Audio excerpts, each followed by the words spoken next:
gusto ko lang palagan itong statement ni Senator Erwin Tulfo. Ito po, tama na po ang panloloko sa atin. You can understand Tagalog, you can speak Tagalog. Well, I think the statement is uncalled for. And it insinuates that nangloko po ang witness na si Gina Acosta. That is very uncalled for. In the first place, hindi po siya nangloko. And we would like to make it clear that she understands English, she understands Filipino or Tagalog, she understands the Visayan dialect or yung tatawag nating Bisaya. Naiintindihan po niyan. So, paano po nangyari itong kaguluhan na ito na may mag-interpret, merong nag-request na ipa-interpret or tapos tatlong lingwahe ang ginagamit ni Attorney Ligutan? Yun po ang ating pag-usapan. Nag-claim ba si Gina Acosta na hindi siya makaintindi? As far as I could remember, what she said was only that pwede bang haluan ng Bisaya. But para po makita natin ang context at maintindihan po ninyo na hindi po pinagbabawal po magsalita ng any and other languages po, even in court testimony, English and Filipino, which includes Bisayan, no? Kasi multi-languages man tayo, iba-iba man ang mga languages all over the Philippines, even Tagalog, no? That is acceptable. Kaya lang, pag hindi maintindihan, ang ginagawa po is ini-interpret siya. Alright? In fact, ang ibang mga bansa, pag mag-testify, let's say, Japanese, kailangan mo lang ng interpreter. Now, in this particular sense, wala pong court interpreter ang Senate, and they said that, sige, meron po kaming mga senator judges dito not may interpret. But sabi naman ni Escudero is that, meron namang naiintindihan na maliit-liit, no? Pero paano po ba talaga nag-start, no? Talaga bang hindi nakakaintindi si Ma'am Gina Acosta? Panoorin po natin muna ito.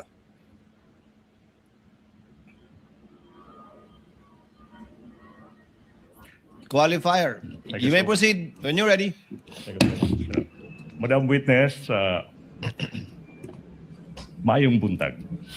Mayong buntag sa Ma'am, If you'll notice, Attorney Ligutan started by saying, maayong buntag. Meaning to say, good morning. So siya po ang nag-break at nagtanong ng Bisaya. Now, ang ginawa po ng witness, sumagot din ng Bisaya. Your Honor, Excuse pwede me. bang magpaduol gamay sa atong Can I mikropono? Can you draw closer to the microphone?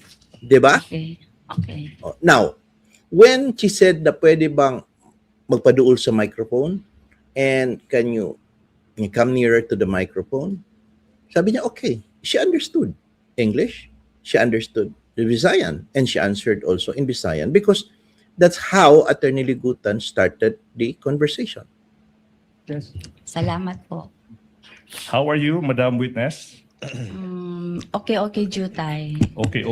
So if you'll notice, she understood English. How are you, Ms. Witness? Okay, Jutay.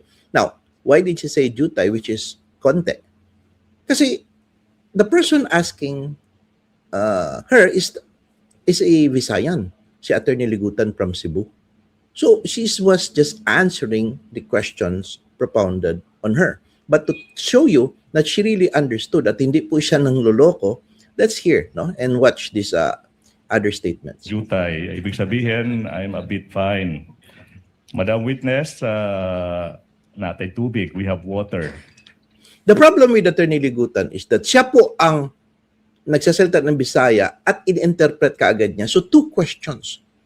He shouldn't have done that. He should not have done that because pwede naman siya mag-English lang because naiintindihan ng witness. Now, whose fault is that? Pinigilan ba siya ng impeachment court? Hey, you only speak one language because naiintindihan naman. Hindi, no? So, yan. Tingnan niyo po. Twice po niya sinabi yun. Bisaya tapos English. Excuse me, sir. Opo. Sir, pwede didilibog na Okay. tubig? Your Honor, So, ibig sabihin po, sinagot din siya ng Bisaya. Pwede bang hindi malamig daw na tubig? Very dilibog daw, no? In Bisaya, pwede ba, in Tagalog, pwede ba hindi malamig? And now, he again interpreted. ng witness, sabi po ng witness, pwede bang hindi po malamig yung tubig? So you'll notice is that whose fault is that? The questions propounded by Attorney Ligutan, and then when the witness answered in Bisaya, because he also asked in Bisaya, and now he interprets, no? He interpreted the statements of Ma'am Gina Acosta. Wala mang nagsabi sa kanya na interpret mo. So whose fault is that, no? Because if he only asks questions in Tagalog or in English, sasagutin siya ng Tagalog. May konting English din. All right? In fact, if you'll notice, nang nagsalita po si presiding judge, ito po ang sinabi. At Tagalog po ang salita po ni presiding judge. At sumagot din ng Tagalog ang witness. Tingnan niyo po. Osaa is directed to kindly give her. Ma'am Gina, you prefer warm water? Hindi naman daw po malamig yan, pero baka dahil sa aircon na lang lumamig. Ano lang po, sir, yung kung merong maligamgam. Maligam-gam na lang po. Bakit? You see, when she was asked the question in Tagalog, she answered in Tagalog. So, did she pretend that she doesn't speak or understand Tagalog? Did she pretend that she does not understand English? She did not. So, that statement of Erwin Tulfo was uncalled for. Yung pag biglang high blood niya doon, akala mo kung inano na siya, galit na galit pa. Halos parang ano na niya yung transcript. Walang relevance. Natatameme lahat. Pati nga si Chis Escudero, hindi nga siya pinatulan, hindi siya pinansin ang kanya motion because he was out of order. He was out of order. Tingnan nyo, ha? Bigyan na lang po Better ng po. maligam-gam. Salamat po. You're welcome, ma'am. You may proceed, Attorney Ligutan. Salamat, ma'am. May punta na.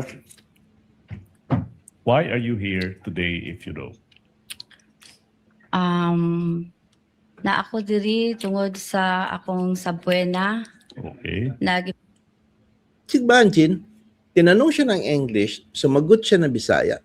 So, ibig sabihin, she understands English. She understood the question. And she just answered in Bisaya. Is that prohibited under the rules of court? No. The rule is that if the judge would not understand, it will be required to be interpreted. Or if it is plainly that it should be placed in transcript na dapat Tagalog, there must be a court interpreter to do that. Okay, and I think the defense counsel, Attorney Bakel, thought that there must be need for a court interpreter. Kaya later on, nag-request siya ng court interpreter. Kasi yun ang nakasanayan namin sa court. And ang problema, ang Senate Impeachment Court, walang court interpreter na-assign talaga to interpret. No? But the issue is that, pwede namang hindi. Di ba? Pwede naman siya magsalita ng Tagalog kung sinabing, can you speak Tagalog and try to answer in Tagalog, haluan niya ng Bisaya, which she requested. Tingnan niyo po. Patawag ko diri sa Senado. Pizza, August. With your permission, Attorney Ligutan, kung papahintulutan niyo po, Ms. Gina, pwede po gamitin po ninyo para mas maunawaan ng mas nakararami, Ingles o Pilipino sa pagsagot? Your Honor, pwede po haluan ng Bisaya, Your Honor.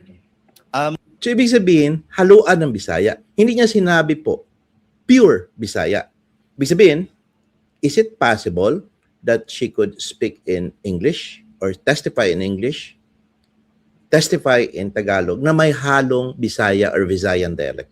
Yun lang ang request niya. Was it denied? Was it denied? Tingnan niyo po ang sagot. Sige po, basta ma-translate ni Attorney Ligutan with the... Sige po, basta ma-translate. It was allowed. Anong problema ni Senator Erwin Tulfo dito? Is he grandstanding again to show that may point siya na hindi naiintindihan ng lahat? Wala naman nagrereklamo. Siya nga, alam niya anong magsalita ng Bisaya, mga Tulfo eh. Makaintindihan pala sila ng Bisaya. So, ang hindi ko maintindihan, para namang masyadong unfair and uncalled for yung kanyang statement against Ma'am Gina Acosta. Patuloy po natin. Without any objection from the respondent, yung ibang mga kataga o salita Your Honor. na gagamitin ninyo. Your Honor. Yes. May we request an interpreter from this honorable court if this honorable court would allow? You see, that is the basic thing that we would request as lawyers in ordinary litigations in our regular courts. Where is the interpreter? Kung pwedeng mag-interpret lang ng konti. Okay? Kasi, and it was expected na sana ang impeachment court, sige, meron kaming interpreter date, supposing na kailangan mag-translate, no? So that the defense would be able to easily understand the statements of the witness. We have a senator judge who can interpret, but I doubt if I can do that or will do that. Well, Okay. Ma'am, Your Honor, I have a proposition. Ma'am Acosta, alala ko when you testified before the Committee on Good Government sa House of Representatives, ma'am, we spoke in Tagalog, then siningitan natin ng our great Bisaya language, no? Ma'am, pero po, para po mas mabilis, kung po pwede po, no, let's try as much as we could po to speak Tagalog. Kung po pwede. Di ba? So, ibig sabihin, in the Committee on Good Governance hearing, it only shows that Gina Acosta spoke in Tagalog with a little bit Bisaya. Yun ang sabi natin niligutan. And maybe the transcript only reflected Tagalog. Wala yung Bisaya. Nanghihumutok po si Erwin Tulfo. Galit na galit. Dala-dala pa niya yung transcript. Hindi pa nga hindi nga na lay down ang basis kung yun ba talagang accurate representation on what happened, no? But Attorney Ligutan said, nagsalita po tayo ng Tagalog doon at may Bisaya sa ating language natin. Pwede po bang pilitin, pwede bang itry ninyo, sabi na Attorney Ligutan, na magsalita ng Tagalog? And let's see what's the answer. Pwede lang, ha? And then if you really have to speak Bisaya, then of course, hindi po pinagbabawal yan. We should be proud of it. Hindi pinagbabawal yan, you should be proud of it. Pero kung po pwede po, Tagalog po tayo. I-try po na ako, sir. I will I try ko po, sir. Di ba? Yun ka, kung po pwede po, subukan ko po. Di ba? Is that wrong? Is that something na sabihing nanloloko po yung tao? Kasi, pagit po yung term na ginamit ni Erwin Tulfo. Pinagloloko tayo dito. Ano ba pinagloloko dito? There is none. Then, maglabas lang sa bibig niya na gano'n, na pinagloloko tayo dito. That's wrong. And coming from a senator judge, no, we make that kind of statement only shows your stand already. You have become a person that would not want the witness to testify based on how she would express herself. It would somehow show a little bit biased, no, by parang condemning that witness is trying to delay, no, the proceedings, no. Tapos sinasabing aabutan din 1 taon dito. Considering that he said that aabutan tayo ng 1 taon dito, tama na po itong pangloloko dito. Everybody was dumbfounded. Wala namang nag-react. And everybody was saying na tuloy lang naman, no? Siya lang naman po talaga yung nagreklamo. Straightforward po ang pag-answer ni Gina Acosta. Forget na lang po yung pag-Bisaya issue na hindi siya explain na mabuti kung hindi Bisaya, or yung kanya pong pakiulit po unsa na, Your Honor, mga things like that. Because if you will notice talaga, my observation is that this kind of witness, truthful witness po, sinasabi lang po niya ang katotohanan. As I said, always that witnesses should testify as to the truth. Kasi pag magsabi ka ng totoo, hindi po ikaw mawawala, no? Now, ang akin na observation kanina, yung mga technique ni Ligutan, the way he asked questions na parang pinipilit niya na naging ang nag-disburse talaga si si Colonel Lachica, which I find na parang unfair, no, sa pag-question, no. Mabuti na lang kamo is that marunong sumagot si Gina Acosta. Sabi niya, no, ako ang disbursing. Siya lang ang nag-i-implement, no. And even that paggawa ng mga papeles na ito, siyempre magtanong ako sa kanya. May katulong ako magtanong para ilista ko ito at isulat ko, no. So yun po ang nakita natin na parang truthful narration of facts ni Gina Acosta. And in fact, tama naman din po. Sino nag-utos sa'yo? Of course, si BP Inday.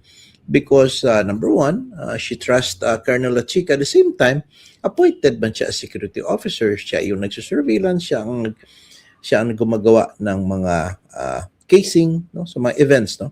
So nevertheless, talagang sa akin hindi talaga na break, no, ni Attorney Ligutan si Gina Acosta for that matter. Why do you say break? Kasi hostile witness siya eh. As a hostile witness, pwede po siya mag-conduct ng tawag nating leading questions, no. Ibig sabihin, hostile, adverse siya kasi na witness, no, hindi siya pabor sa prosecution. Pwede po yan kasi na mag-present ng adverse or hostile witness, no. Now, with respect naman din sa kay Attorney Bakel, yung pong defense counsel kanina, well, gulatid ako, mga bata din. It's now even ano ba yung sinabing generational divide ba yun? Sinasabi nila, meron talaga, no. But nakita ko sa bata naman is that marami naman din siya mga objections na sustain, no? Yung mga ask and answer, yung mga misleading, maganda naman yung katanungan niya. But nevertheless, even if wala yung mga objections na yun, actually, Gina Acosta has actually protected, no, the truth that is coming from her mouth, no? And despite po na may technique si Attorney Ligutan to, to catch her based sa kanyang tanong, hindi eh. Kasi kapag ang witness kasi nagsasabi ng totoo, yun lang talaga yan eh. Mahirap talaga siya i-destroy. And of course, magandang mga objections si Attorney Bakel, yung AI generated. Hindi man pwedeng gamitin talaga. Gulat nga ako paano AI generated na pera, no? And ginamit doon para to present, no, na ganun kalaki, karami. Sabi naman, malaki ang itsura, no? But, of course, inallow po later on yung props. So, iba yung AI-generated sa video pinakita. Tsaka yung which is objectionable talaga yan siya. Because it doesn't actually reflect the actual, no? The actual presentation of what the prosecution claims to be and what the witness saw, no? So, unfair po yung ganong klase. Tama po yung objectionan. And in fact, yung paglagay ng mga props doon, actually optics yun eh, para sa aking tingin. Optics in the sense that they want to paint kasi they were expecting na ilalagay ngayon sa social media picture of Gina Acosta with all those bundles of props, money, ano, na parang pinapakita, ganyan karami, no? Yan po itatawag na you try to create a picture or a painting of a certain scenario to influence, no, the mind of the judge, na kaano kalaki yung pera na yun na withdraw na buo, as well as the people. Para pag makita nila na ganun pala karami yan. So parang ang mind kaagad is makondisyon na, wow, bakit binidro lahat? Paano ginawa? Paano ginamit? Yun po, no. It somehow helps, parang it's even a demonstrative evidence po yan siya. Hindi po siya object evidence, It was considered as a demonstrative evidence. Although, objectionable nga kasi AI, tapos yung props na ginamit hindi naman talaga sakto. But nevertheless, parang ganun daw, no? However, Gina Acosta was able to survive that, no? Yung 4 na bags, tapos mabigat, nilagay niya, siya naglagay, tapos tinulungan siya ng mga security guards at nilagay doon sa... So, no problem, no? No problem with that. And then when she arrived sa OBP, so yung chain ng custody, siya talaga ang nag-disburse, no? Based on her testimony, siya po ang nag-disburse at ibinigay po niya doon kay Colonel Lachica, who is obligated to implement it at the same time submit liquidation reports, no? And yung mga financial planning, yung mga action plans, no? na-establish naman doon na ah, ako nga ang nagsulat, nagtanong din ako kasi hindi ko man alam kung nilalagay ko, hindi man ako eksperto, hindi man ako nagapunta sa ground, no? At the same time, yun po sabi niya, hindi naman ako pwedeng pumunta. Binigay ko sa kanya kasi siya mag-implement nito. Siya man ang mamimigay nun. So, naintindihan naman, no, based on the questions ni Chis Escudero kanina, the presiding judge, is that, so ang ibig sabihin po, kayo po nag-disburse, binigay niyo po para po siya po ang mamigay. Siya mag-implement at siya magbibigay si Colonel Lachica. Yes po. So makita po niyo, no? And the way po din si Gina Acosta mag-testify, mahinahon, parang napakabait, no? Parang mama ba na mabait masyado. Tapos, opo, very respectful. Kaya nga, believe din ako kay Attorney Ligutan dahil very respectful din siya, no? Kay Gina Acosta, and in fact, concerned siya sa water and everything. So, hats off din ako kay Attorney Ligutan. Yun lang ang di ko gusto, yung parang he tried to twist the words, no? Kaya maraming misleading questions na object ka na sustain din, no? And parang ginagusto kasi niya talaga i-diin kanina na ang nag-disburse si Lachica, hindi po si SDO, Special Disbursement Officer na si Gina Acosta. Yun ang kanyang pinopoint out kanina. He's trying to destroy ba Gina Acosta. Baka malito, no? Kasi ano. Pero how I see it, Gina Acosta is not, no?